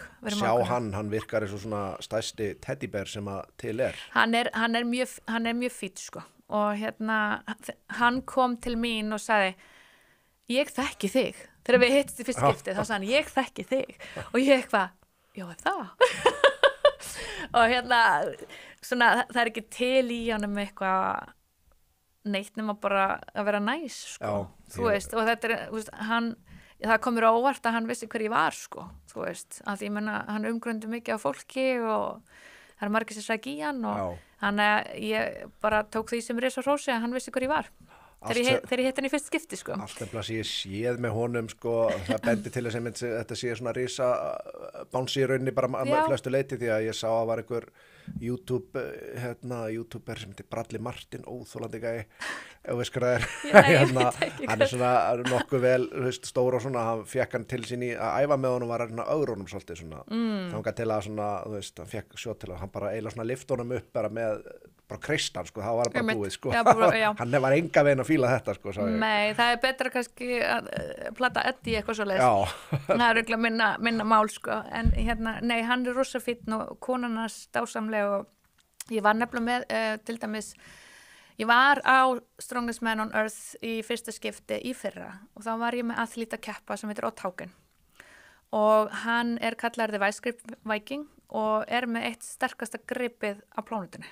Það er nánast pjúra viljastyrkur, eða ekki? Jú, sko, og svo er hann, veist, hvað er íslenska freysið að það er nú alveg stólun menn hann tekur hann í raun og veru bjóð til Martins Lýsis og Martins það sem hann í dag að því að út af Odd sko og ég er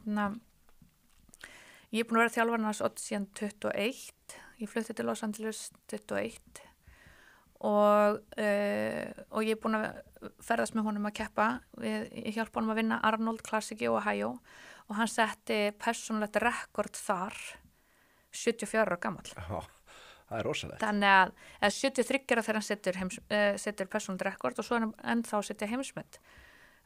Þetta gamall, hann verður 75 ára núna í janúar og hann ennþá að og hann sá fremsti í heimi þegar kemur að gripi. Og hendunar á honum, það bara að covera allt andlita á mér. Já, og hann alveg bara, já, og já. hann alveg ógislega sterkur og þessi strákar sem að keppa sterkast mann heims eiga bara mjög fáir eitthvað í hann sko. Þú veist, það bara, hann tekur 86 kíló upp með hægri og síðan með vinstri og gripið svona þykkt. Og svo og eins og þegar í þessum gripíþróttum að þá náttúrulega gripið bara þykkara en þú veist kókdós og svo snýst það í þokkabót líka og svo stundum eins og saxonbarið þar sem hann setti nýja píarið sko, þá gripið svona. Er það hann sem var eini maður sem hafði lyft einhverju, hvað var það, ég sá daginn, það var eitthvað svona lóð, einmitt að því að svo þykkt og snýst og eitthvað, það var bara einhver einn aðili sem hafði lyft svona og það var einmitt, veist, svo hjúts hendur. Já, hann má eiga það að hann á fjölmörg heimsmet og hann var sem sagt elsti maðurinn í heimi til þess að keppa á sterkasta maður heims þangað til í fyrra. Já, okay. Þá tók Felix það af honum og hann var árinu eldri. Þannig að hann algjört legend á heimsvísu og hann búin að vera dómari á líka Arnold og Rogue Invitational með Magaver og svo hann líka stofnandi masswrestling í heiminum sem gamla vikingasportið og hann núna meiri sér byrjar að fá MMA-fætira á borðið hjá sér. Í þetta. Og þegar ég var í LA núna sem sagt, í apríl að þá fékk ég Íslandsmeistara í brasilísku jiu-jitsu og sem núna orðin Íslandsmeistari í no-gi grappling líka til þess að wrestla við gamla á massbortinu sko. Og þannig að það opnast inn í að blanda þessu saman með MMA fighters og það viðræður við UFC og svona eitthvað þegar kemur að þessu. Ég má ekki segja ómikið. Það mun gáðalegri en powersleppið allavega verið að segja. Já, oh my goodness, já. Það talandi eitthvað sem ekki gott fyrir langtíma heilsuna.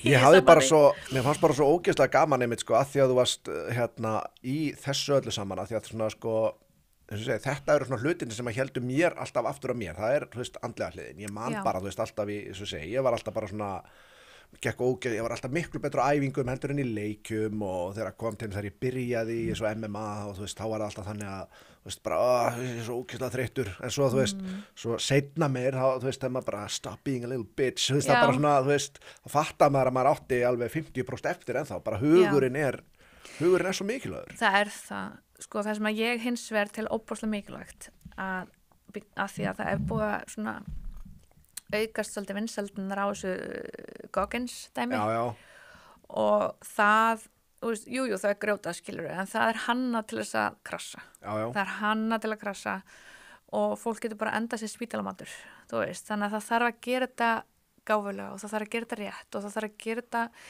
á réttum hraða líka og það mismunandi á milli einstaklinga og það óbúslega mikilvægt líka að það sé ekki eitthvað svona samfélagslega viðmið þú ætti að vera komið þetta langt eftir þetta þú veist, ok, við þurfum að þú veist, græja þetta, þú ert ekki að ná þessu það þarf að vera flexible í þessu og það þarf að hugsa sérsnið fyrir hvern og einn að því að fólk svo mismunandi og líka, ertu að vinna með 20 einstakling eða ertu að vinna með 40 einstakling, ertu að vinna með kall, ertu að vinna með konu ertu að vinna með trans, hvað ertu að vinna með skilur, hvaða tilfinningar í gangi, skiluru, og allt þetta.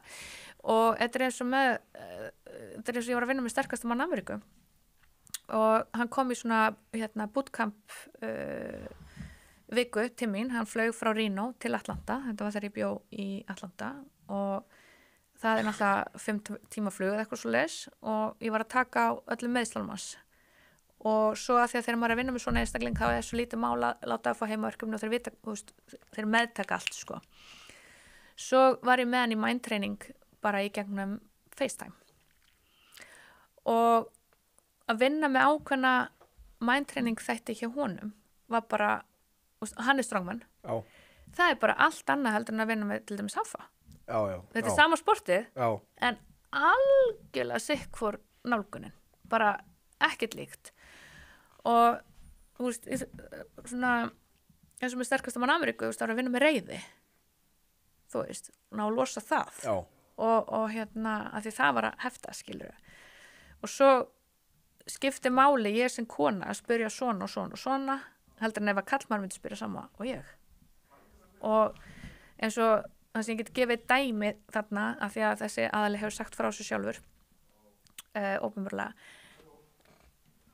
að þá sem sagt voru að ræða ákveðið topic og ég segi við hann do you think you're less of a man because of this? Og hann bara þú veist, ég hitti bara trigger hann sko og hann bara ég sá bara að hann var að berjast við alveg og svo bara fór nefnast í gegnum borðið þú veist, bara og svo sagði hann að sjálfsögðu ekki þú veist en hann var búinn að hugsa samt öfugt en að því að við vorum búin að eiga samtala áður og svo spyrja hann að þessu þá sett hann allt í samhengi skilurðu, þar sem við vorum að ræða og þú veist, svo sagði hann, sorry að hann dundraði borðið, skilurðu, sorry og ég sagði bara there's nothing to be sorry about þú veist, við vorum að losa hnútarna þetta er huge fyrir þér, þú ert þetta gamall skilurðu, þú ert búin að lifa allt þitt líf með hugsandi svona þetta er bara geðveikt hjá þér, ég er ógeðslega stolt af þér geðveikt stolt af þér og svo er hann bara og svo fer hann að segja hvað hann finnst að hann hafi verið vitlaus að hafi ekki fattað þetta fyrr en það tók bara 10 mínútur að leysa úr því þú veist, það var ekkert mál það er betra seint en aldrei sko þannig að þetta getur verið dæmi mindtraining session þú veist það er allir með mismunandi djöfla að draga eða tróma eða blokkara sem er að blokka það í að ná að þróast í það átt sem vilja þróast þannig að það þarf að tappa inn á hvern og einn hugurinn, þetta er bara mér finnst þetta ótrúlega hugurinn ótrúlega heillandi fyrirbæri og það er svona það sem að koma kannski inn á það sem varst að bara segja að ég heyrði máltæki sem ég er búin að nota rosalega mikið síðan þegar ég hef sjálfur verið að spjalla við svona sérstaklega gauðra sem kannski komir oft á tæpstunni og finnst þeir vera svolítið svona less of a man og það er bara þannig, þeim finnst eitthvað skríti við að létta á sér, skilur en þú veist, og þá notaði ég svolítið mikið bara að það er ástæðumins fyrir að þú veist, skýjakljúar og pálmatré sem eru gerð til að þola álag að þau bogna, vegna þess að ef þau myndi ekki bogna, þá myndu þau brotna á endanum er þetta ekki, þú veist, þú lítur að sjá mikið á svona líka bara menn þurfi aðeins að þú veist, ef þú léttir ekki á þér og losar þig ekki við þetta slæma þá hlýtur að brotna bara á endanum 100% en þeir verða að finnast þeir vera öruggir og sem er 100% eðlilegt og það sem að mér finnst svo óbúslega mikilvægt alveg óbúslega mikilvægt að það komi fram að þetta er styrkleiki að taka á þessu það er styrkleiki að geta tjáð sig, þú veist, þetta er ekki veikleiki, alls ekki að því ef þú getur ekki rætt það sem að er í gangi innra með þér að þá festist þau þar bara og svo ferðu bara í spæról og þú ert alltaf í samræði við sjálfan þig og það kemur alltaf saman niðurstaða að því það er alltaf egoið þitt að tikkar inn og svo ert alltaf eiga samræði við egoið og egoið er ekkert að fara að hjálpa þér og þú ert að droppa því til þess að geta tappað inn á þetta sem þarf að leysa Mér finnst þetta ótrúlega mikilvægt sem þú nefndir í byrju, það er sko að til þess að aðilar og ég myndi segja sérstaklega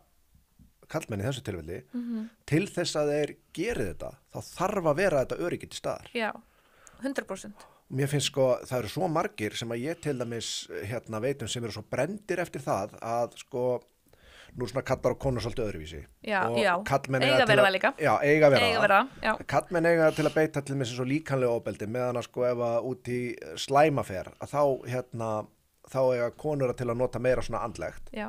Og eitt af því sem að margir lenda í, það er að þeir gera það kannski bara einu sinni út af þessu og þeir eru bara damage for life eftir það oft. Það er að þeir létta á sér kannski við ranga mannesku, svo leysist það út í eitthvað bull Satt, og hún notar það gegnin. Það er satt. Þess vegna er óbúslega, þetta er náttúrulega smá snúið þegar kemur að þessu og ég get sérstaklega þegar kemur að ykkur kallmönnum og að þegar að þið leyfi ykkur að opna ykkur og það er það oftast nær kærasta eða eitthvað svoleiðis frekar en, þú veist, mamma eða systir eða, þú veist, og svo hættir við komandi saman og þá er nota gegn þér þar sem að var og þú veist, það er alveg ógeðslega erfitt. Það er svona mæli ég eindregið með að þetta er eins og ég hef með þess að unni með leikmenn og íþróttamenn þar sem að ég aktivita mankana og líka þegar kemur að meiðslum, ekki bara hugunum, en líka þegar kemur að meiðslum, að því að ég kem allt öðruvísi að þeim heldur en mamma þeirra, systir þeirra, kona þeirra eða vinkona þeirra og kem allt öðruvísi að þeim. Þannig að, og ég er ekki að fara henda í þeim og í þá seinna eitthvað, þú veist, rugl og ég er ekki að fara að dæma. Það er nefnilega líka það sem er svo mikilvægt þegar maður er að vinna með svona að það er svo mikilvægt að dæma ekki að því, þú veist, við erum öll mannleg fjandinn hafið Algjörlega. Það er engin fucking fullkomin, afsækja orðbræðin, samt ekki sko, þú veist, og því meira sem við sættum okkur við þetta og meðtökum þetta þá er maður meira tilbúin til þess að taka á sínu. Þú veist, það er engin fullkomin og þú veist, vissulega er eitthvað samfélagsímyndir og eitthvað svona sem er svolítið fast í fólki. Fuck that, þú veist, það þarf, þetta snýst bara þig og engan annan og það er það sem er skipt svo máli að reyna að tappa inn á þetta hugafar þannig að þú takir skrefin sem þú þarft að taka til þess að leysa hnútana sem þú ert að eiga við. Því að það þarf að gera þetta. Það er alltaf að sína sig meira og meira og margir hafa bara, þú veist, látið lífið vegna þess að þeir gera það ekki. Já. Og vegna þess að, þú veist, þú getur verið sterkur 99,99% af tímanum. Já. Svo kemur þetta eina tilvik og ef þú ert á slæmum stað, jafnvel, þú veist, ölvaður eða eitthvað, þá getur bara farið illa. Það tekur yfir. Já, það getur bara gert það. Já. Mér, sko, nú komin aðeins út fyrir topiki, mér til dæmis finnst að svona þegar fyrst við vorum að ræða þetta einmitt að nota þessa hluti gegn mönnum. Já. Mér finnst þetta til dæmis ekkert ólíkt því eins og til dæmis að það væri fullkomið traust á sínu tíma og fólk hefði tekið upp myndband eða myndir eða eitthvað saman og svo leyst upp úr sambandinu og kallinn fær að dreifa því eftir á, skilur. Mér finnst þetta ekkert ósvipað, skilur, þannig. Já, þetta er, vissulega, þú veist, þetta er bara sikkur útgáfanar á ofbildinu, þú veist, þannig að þetta er, og þess vegna er kannski ekki skrítið, sérstaklega á svona litla landi eins og Íslandi, að fólk er ekki eins örugt með að opna sig, náttúrulega í stærra þjóðfélagi eins og í Bandaríkjunum, að þá týnist aðeins meira inn í fjöldanum, sko, en þegar þú kemst inn í þetta að mynda traust og vinna með ykkurum sem að, þú veist það fer ekki lengra, það er ekki að fara að vera eitthvað vondar afleiðingar og annað og það er, og þú færð bara að vera þú veist og ég meina við erum öll misjöfn eins og við erum mörg við erum öll með mismunandi svona what floats your boat, skilurðu og það er bara allt í lagi þú veist, svo framalega sem þú ert ekki að meiða neitt eða særa neitt, eitthvað, þú veist eitthvað ólöglegt, sko, þú veist þá er það annar pakki, sko en ég er að tala bara þessa mannlegu hlið það er ekki þannig að þú þarft að vera stílari þetta form eða og það, þess vegna eins og ég segi ég hef verið að vinna með sérstaklega svo úti að því eins og ég segi, ég er að vinna svo mikið með kallmenn úti og að það eru alls konar, þú veist, ég hef alveg verið að vinna með eitthvað, það sem er með lífstíl sem ég myndi aldrei lifa en það er alltaf lagi ég hjálpa viðkomandi með hvernig lífstíl hann hefur já. til að hjálpa honum að úst, ef hann hafði ekki sem heiminn hjá sér þá executar hann í sportunni sem perfekt skilurðu, og hann meðal þú veist, fremst í heimi í sínu þannig að bara að tikka inn á þessa mannlegu hliðar þó svo að, eins og ég segi hann lifi lífstíl sem að ég myndi ekki lifa skilurðu, en aftur, það bara allt í lagi þú veist hvað líka frelsandi bara að þora að vera maður sjálfur sko, það, þú veist, sjáðu til dæmis sko, ef við tökum kannski allra yktustu myndina þá bara að þú skoða grunnskóla þú veist, bara að það er allir svo hrættir við að gera sér fíbli en allir öfunda samt þann sem að þora að vera algjörlega hann sjálfur sko. Sjáðu hvað þetta er skrítið ef þú gerir það fíbli, hvað með það? Akkurat veist, er það ekki bara svolítið mannlegt að gera það á til skýrasta dæmi sem ég skal segja hef með dömyndir og tala um að Íslendinga verður svo lokaðir ég man bara eitt skýrasta dæmi þá fór ég fór á tónlistarhátíð í Englandi Guns N' Roses voru að headlina því það var ógeðslega gaman málið bara, frá því upphitunarböndin voru á sviðinu þá bara stemmingi var bara brjáluð svo komuðu nokkrum mánuðum seinna til Íslands og ég fór á tónleikana sjálfsögðu það var bara, þú veist, krátið bara fjöldin, það var bara dautt einhvern veginn það var engin sem þorði þú veist, ég teki eftir það var engin sem þorði bara virkilega að, þú veist, lifa sig inn í þetta og bara sleppa sér, sko fyrr en að var komið kannski síðustu 4-5 lögin og fólki var orðið fullt til þess þá, svo kemur að því að tónleikandur eru búnir og þá vildu allir meira því að nú voru þau komnir í stuð sko. Fólk þorði ekki að opna sig fyrir að, þú veist, að bara sleppa sig fyrr en það var búið að fá sér áfengi sko. Þetta finnst mér svolítið ríkt í Íslendingum. Já, það er smá í fólki að hafa áhyggjur af því hvað öðrum finnst og þegar þú ert stanslaus með áhyggjur af því þá ert alltaf í eitthvað svona defensive mechanism bara ósjálfrátt. Þú veist, það er fullt af fólk sem gerir það án þess að fatta það sko. Og og eins og ég segi sko þetta er aftur, að leyfa sér bara að vera mannlegur veist, ég meina, þetta er eins og þegar ég er að keppa í mínu sporti og það kom einu sinni fyrir þetta var á Arnold sem er nú eitt stærsta móti í heimi og ég var rosa veik á sviðinu ég þurfti alveg að bara, ég fekk svaka flensu og ég bara þurfti að halda þú veist, að ég myndi bara ekki fá upp og niður á sviðinu og það var að tala um eitthvað vandræðilegt tala um eitthvað vandræðilegt og hérna að því við erum að tala um þetta hvað öðru fólki finnst og svona og þarna þarf ég að vera óbúslega graceful eins og það sé ekkert að skilurðu heyrðu, mér tókst það nú ótrúlega ekkert en satt þú veist, og þó sem ég horfi á vídeo sjálf þá er ég bara, vá, veist, ég var bara við það að fara kúk í buksunar skilurðu ég var bara veik og hérna sem sagt og eins og þetta, bara geta talað um þetta, þú veist, þetta er bara mannlegt, þú veist það hafa allir einhvern tíma orðið veikir það hafa allir einhvern tíma fengið fokkin niðurgang skilurðu, þannig að kannski hefur þetta ekki trailerinn með niðurgang ég skil, þetta verður exclusive fyrir áskrifendur broadcasts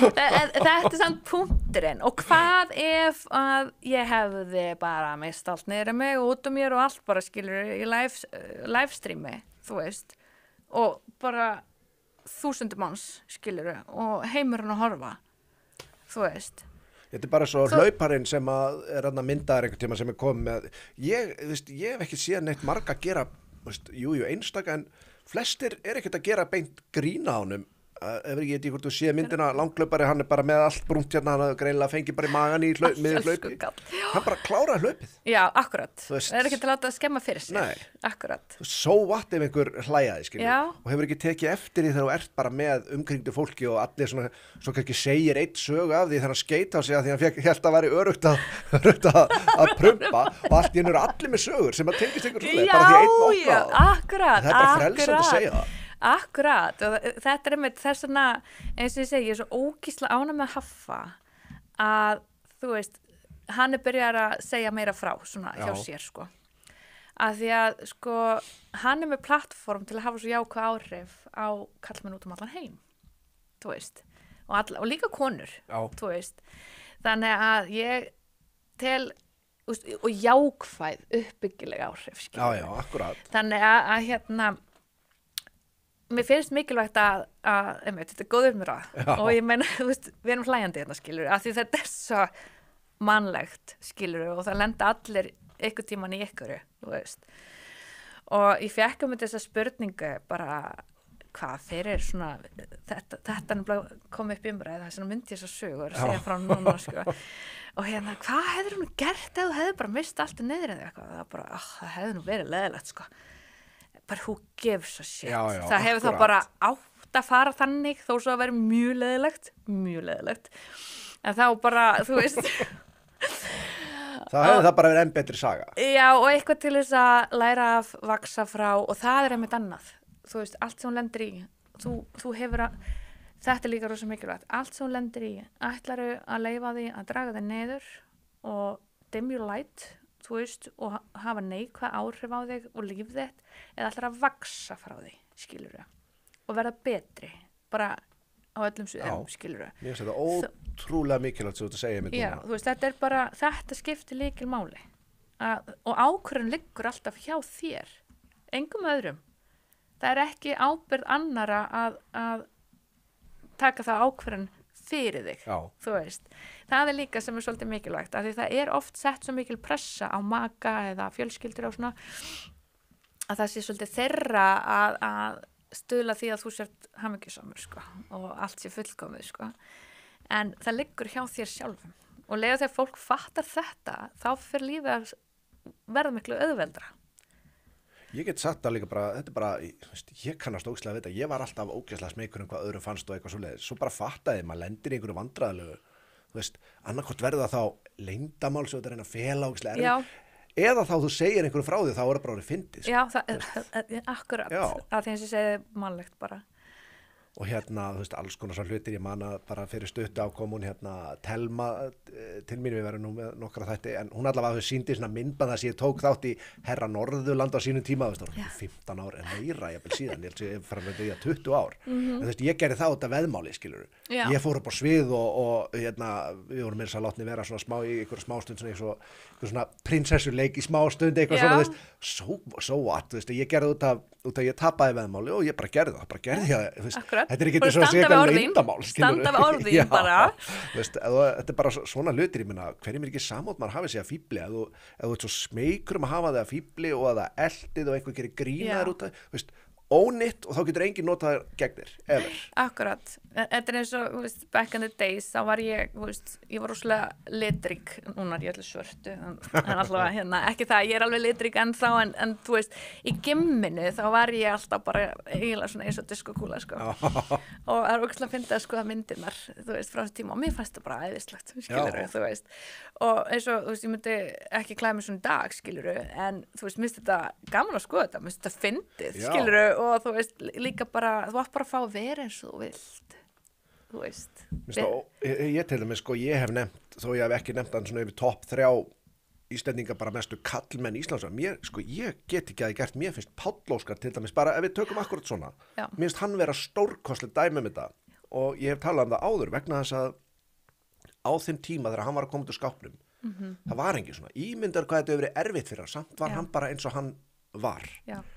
Og hversu margir alltaf við öfunda hann ógeðslega mikið út af ekki endilega því að hann var hommi, heldur bara vegna þess að hann var svo unapologetically hann sjálfur. En hann fór í gegnum alveg einmitt svakalega erfiða tíma.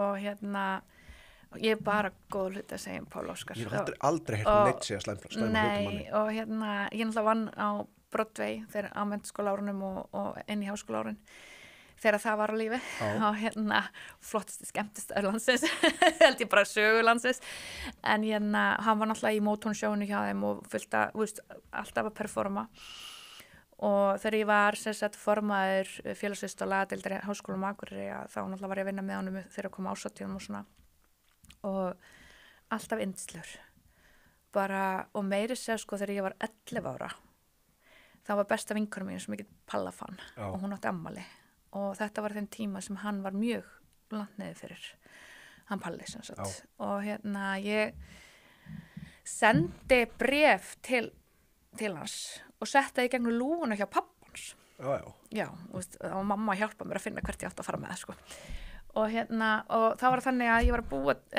var að biðja um ammálsgjöf fyrir vinkonu mína þessa, þannig voru 11 ára. Heyrðu, hann sendi mér tilbaka bara svona semipakka fyrir vinkonu mína og stærri fyrir mig. Og ég var ekki beðið neitt. Ég var ekki beðið neitt og ég á þetta enn þann daginn í dag, þetta voru ljósmyndir áritaðar og alls konar bara, Palli fíla Kristínu og Palli elska Kristínu og eitthvað svona, skilurðu. Þannig var maður bara, og samt þarna var ég ekki einu svona orðin fan í sjálfu sér, en ég varð það við þetta, af því að mér fannst þetta svo dásanlegt hjá honum, sko. Þannig að ég get bara, mér finnst að vera með fallega sál. Já, ég var að vinna í Sjallanum á Akureyri í dyravörslu, það var oft síðasta ballið í Sjallanum, það var frækt dæmi, það voru nú 100 talsins eða eitthvað, alltaf að vera síðasta. Allavega hann var oft að spila þarna og hann átti að meira sér til, sko, eftir böllina, bara hjálpa til í tiltekt og eitthvað sem hann, þetta eru svona hlutir sem gera mann að, bara fan, ekkit endilega bara tónlistin hjá okkur, heldur bara, bara vera ógeðslega góð manneskja og láta gott að sér leiða. Hann mjög genuine alveg svakalega. Ég sammála því, sko. En þetta einmitt ætti að vera hvatning fyrir aðra einmitt að geta, eins og hann kemur úr þessum bakgrunni og upplifir þetta sem hann er búin að upplifa í gegnum lífið, að vonandi sé það motivation fyrir aðra að gera þið sama. Og þetta er það sem og þú að gera þið sama. Og þetta er það sem ég er mikið með þegar kemur að athletunum mínum, er að sérstaklega þeir sem eru með svona stóra plattforma, að þeir hafi, að mín vinna hafi þau góð áhrif á þá að þeir nái að hafa áhrif á heiminn, Já. Þannig að þá er hjarta mitt rosa, þá er mér mjög lítið í hjartanu. Ég elska að sjá fólki minni vegna vel, en að sjá það að hafa áhrif á fjölda hóps ofan á það er alveg toppurinn á tilverunni. Og Priceless. Það er það, og eins og með hann Odd Haugen, hann verið 75 ára og hann er bara eitt fremsti elite athlete í sínu sporti á heimsvísu. Það er alveg ótrúlegt. Já, og þetta sýnir bara aldrei bara tala. Og ég ætla að halda hann gangandi til allavega 80. Svo þegar maður er komið með svona þegar maður er með að vinna með eldri athleita, sko, þá þarf maður að passa sig að hafa markmiðin þarna raunhæf og svo tökum við stöðuna þú ert orðinn áttræður, skilurðu, en við vinnum að þessu þangað og svo náttúrulega mission er bara að hann þurfa aldrei á stafahalda eða göngugrind eða neitt, þannig að þegar hann ákveður að fara yfir í eftirlífið þá síðan standandi í báði fætur og gera eitthvað af það sem hann elskar að gera. Og það er einmitt það sem að missionið er einmitt eins og með ástæðan fyrir því að ég er hérna á Íslandi og er með aðstöðu upp í heilsuklasa er til þess að hjálpa með þetta að íslenska þjóðin fái afnóta þessu og þetta sé hægt að byggja til framtíðar með krakkana að koma í veg fyrir meiðsli, þessi hugarþjálfun og bara til þess að styrkja þau andlega, líkamlega, tilfinningalega og þar með byggja sterkari einstaklinga til framtíðar. Þannig að þau eigi bara frábært ævikvöld.